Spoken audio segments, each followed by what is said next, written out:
Hello and welcome to another video by Crick Tips. It was Sunrisers Hyderabad versus Delhi Capitals.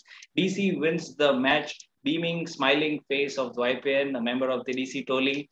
And Sunrisers Hyderabad loses, feel very bad for Williamson, is one of my favorite players. But then that's IPL, wins and losses, ups and downs. And in this video, I have Jai Chauhan with me and I have Dwipen Mukherjee with me to discuss about the match. First to you, Dwipen, Anrich Nortje's performance. I mean, just 12 runs, in 2 wickets in 4 overs. Do you think that was the performance that set the tone for DC? Yes, absolutely. The match was built up around the return of Warner to, come and make a mark after rather not so usual first half of 2021 in IPL.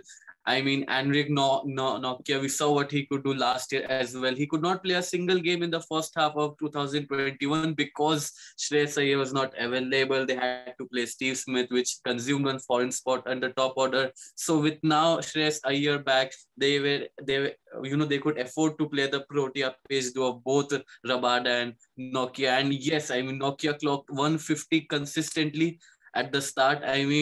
Someone said, in one of our DC Toli shows, someone said that, Warner will go for a 3-ball duck today. And I said, Warner is better than that. But eventually, and Anrich Nortje came up and it was just, 150 kilometers per hour consistently. It's just intimidating stuff, even if you're David Warner, and it just continued throughout. He was playing, he was very tight. And I think that was one of the reasons why SRH could not get to a target that could intimidate Delhi's batting order, which was very good as well.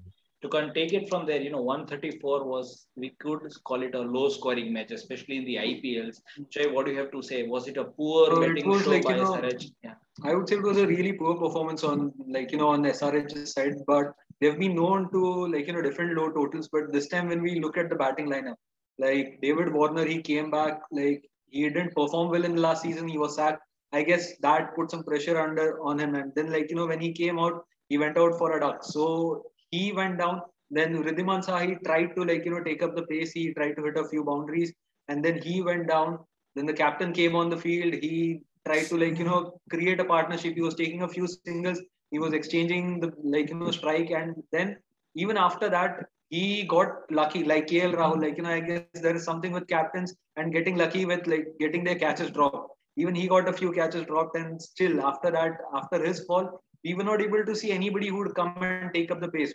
But down in the lower middle order, we saw Abdul Samad, he got it up a bit and he brought the total to something respectable, something defendable. And if him and Rashid Khan wouldn't have stayed on the pitch for that long, I guess the match would have been over much more faster. That's the beauty of IPL. AB de Villiers went for a duck. Today, David Warner goes for a duck. And at the times when senior players really struggle to play against young bowlers. And talking about one such young player, Rishabh Pant. Now, Dwipen, this DC's keeper is really, impressed with his performance. Do you see a new finisher for Team India in Rishabh Pant? Yes, absolutely. I'll start off by saying a statistic that since his debut in 2016 till IPL 2019, his career IPL strike rate was around 165. Then over the last couple of years, his strike rate, even though Delhi Capitals as a team has done very well, his strike rate had come down to 120. And as DC fans, we keep speaking about over analyzing each player's performances, and we wanted him to be that free-flowing Pant. And today, if you have seen that innings, first ball, he was down the track trying to hit the ball, he missed, but that intent was there. As a captain, he now knows we are entering the business stage of the innings. It was important for DC to not only win, but to win big. And he ended up with, I guess, 34 of 20 balls, a strike rate of 170, which was something that was missing. I feared that Pant as Delhi captains should not go into a shell thinking too much that I'm the captain, I need to do things differently. But no, why Pant's made his name is because of the X factor in him. Australia as a test side, they fear Pant because of the X factor. He can come into the fifth day and just bat as if it's a gully cricket match and bat the opposition out of the match. I feel Pant throughout his career, irrespective of the results he gets, he should stick to this template because it's his strength. it's this talent of his that's brought him to this forum, and it was just great to see Pant finish off the match in that manner that he did. Talking about the current DC skipper and then the last year's skipper, I mean, the reason why DC is in super form this time around, a lot of credit goes to last season when Shreyas Iyer led the team brilliantly. So, what do you have to say about Shreyas Iyer's return, Jai? I mean, his impact on the DC betting lineup. Like, Shreyas Iyer, like, you would feel bad for him the last season. Like, he got the team to the qualifiers and then he had to step down as the captain just because of an injury and leaving your team at the high point when you have done all that, you've put in all of that work. So it was really disheartening to see him that way. But due to that, there was a lot of things, like, there was a lot of problem for the team where even Ricky Ponting said that they were not a completely well-balanced team. They were doing really good. Like, don't get me wrong. They have a lot of options. They have a really good lineup. So they had their own ways to, like, pair and patch up and, like, make things work. But it wasn't a completely well-balanced team, as they both said. And then when we get Shreyas Iyer back into the team, so as Dwaipan pointed out, like, you get your bowling attack on, you get Nortje, and then you also get Rabada. So when both of them are coming on to you, so at that point of time, if you're even giving them a spell of 8 hours, so that could completely destroy any kind of batting lineup that you have. So having that kind of an option ready for you, and then again, Shreyas Iyer in the batting lineup at the third or the fourth spot. So if Prithvi Shaw is not doing good, if by chance, like, Shikhar Dhawan, he played really well today. Yesterday, KL Rahul had gotten the orange cap, and now today he has snatched it away from KL Rahul. So, like, putting up those scores, if by any chance, if the opening batsmen are not doing good, so then they have Shreyas Iyer to pick up the pace. They have Rishabh Pant, and it was really beautiful to see the old skipper coming on the field and then ending the game with the current skipper and finishing it off in style. Like, they finished it off really good. Yes, I mean, just to that point, Pant and Iyer are like the Jay and Viru of Delhi Capitals, to be honest. But Iyer came in at 20 for 1. Shaw had departed early, and he's in the side to play exactly that kind of an innings. And mind you, it was not a very sedate innings when Rashid Khan came. Shikhar Dhawan struck him for a 6. Then in his second over, Shreyas Iyer struck him for another 6. So it says that Shreyas Iyer's match awareness was there. The only possible threat to Delhi's chase was Rashid Khan coming and weaving a spin over their chase. That did not happen because Iyer was confident enough in his stroke play, and once he did that, his only aim was to take his team around across the line, which he was able to do, and that's what Delhi Capitals want from Iyer. Nothing much. They have got the explosives batsmen around him, and Iyer, I mean, this could not have. I don't think it could not have been any better of a comeback to his. And I guess the kind of attitude that Dwaipan highlighted, like, Rishabh Pant coming on and coming in that confidence.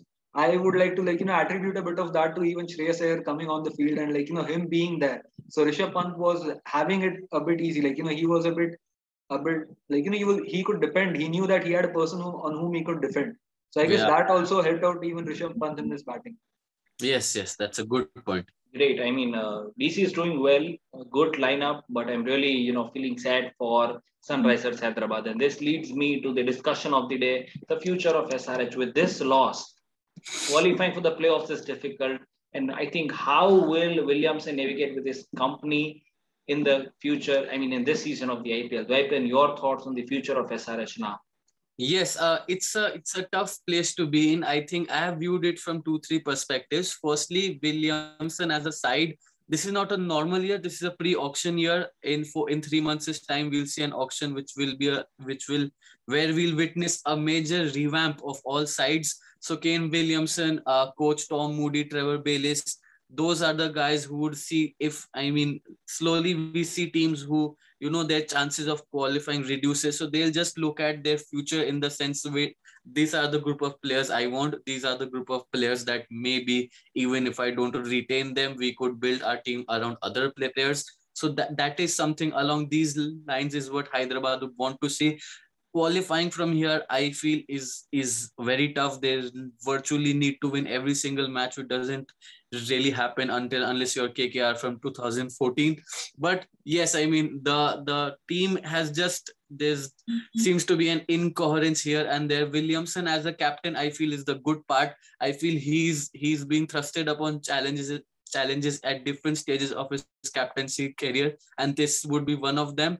But SRH as a side, everyone loves SRH. They always punch above their weight. This season has not gone their way. We saw CSK getting absolutely off the boil last year, but they are back at it now. So I expect SRH to come back, go back to the drawing board, correct the wrongs, and they are a good side. They are a good performing side. They've got good players, and I'm sure they will bounce back in the next season with newer players. Jay, are you too optimistic about SRH, or you think now the time has passed? When we talk about SRH, it would be like threading a needle.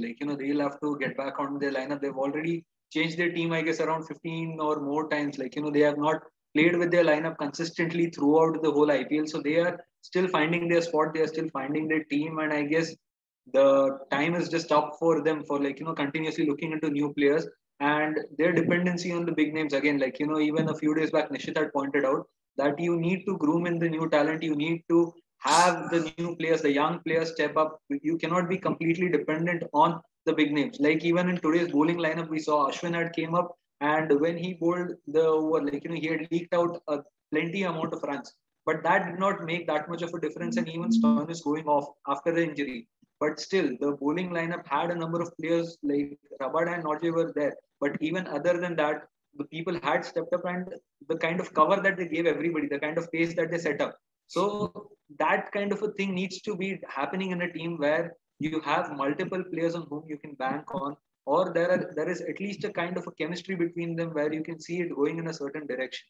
Here today also we saw David Warner the fall, and then later on one by one the top order fell, the middle order fell, and finally unexpectedly the lower order had to pull their weight. So that is not something that should happen. So I guess they'll have to look into the names, they'll have to churn up a few things, and maybe look into the mega auctions for maybe threading the needle with a completely new team. Yeah, I mean, quick question before we sign off. Jay and Manthan to you as well. Warner continues for SRH, or no, he goes to some other team? Now I cannot imagine Warner wearing a blue jersey or a yellow jersey. We have seen him in orange, and I think he should be with SRH. In fact, I'm not. That's a topic for another day, but I really don't want the basic players to change. I mean, I cannot imagine Faf du Plessis playing for Rajasthan Royals and Ravindra Jadeja playing for some Gujarati. No, let be where you are, and I don't like changes. But I want the MI core team to be separated. They are too good. I mean, the IPL has become one-sided now, right? I don't want Rohit, Bumrah, Patias, Pollard in the Bolt, yeah. Other than that, yes. But then we should ask other businessmen to earn some more money to get all these players. Then it's not about us. But anyways, you are from Gujarat. Gujarat is known for their businessmen. I know. I mean, I'm pretty sure which businessman is going to buy the Ahmedabad team, and we might have some big names in the team as well. But I think that will be the discussion for other day, right? But today it was about DC versus SRH. DC wins the match fair and square. A lot of things to work. I mean, brilliant analogies used by threading the needle. SRH needs to go back to the whiteboard and work. But that's what they can do, because they have some senior players like Kane Williamson and David Warner, like Australian and New Zealand former skippers. It's amazing. But on that note, it was a wonderful discussion. Thank you, Jay. Thank you, Dwipen. And thank you everybody for staying connected to us. Please subscribe to the Cricket Tips channel. We get you post-match discussion each and every day right after the match. And yeah, happy DC fan. I'm very happy, man. DC is very dominating this season. Although we often claim that our panelists are not biased, but then occasionally display of flags is cool. So on that note, thank you everyone. Thank you, D. Thank you, Jai. See you all same place, same time. Bye-bye. Good night. Good night.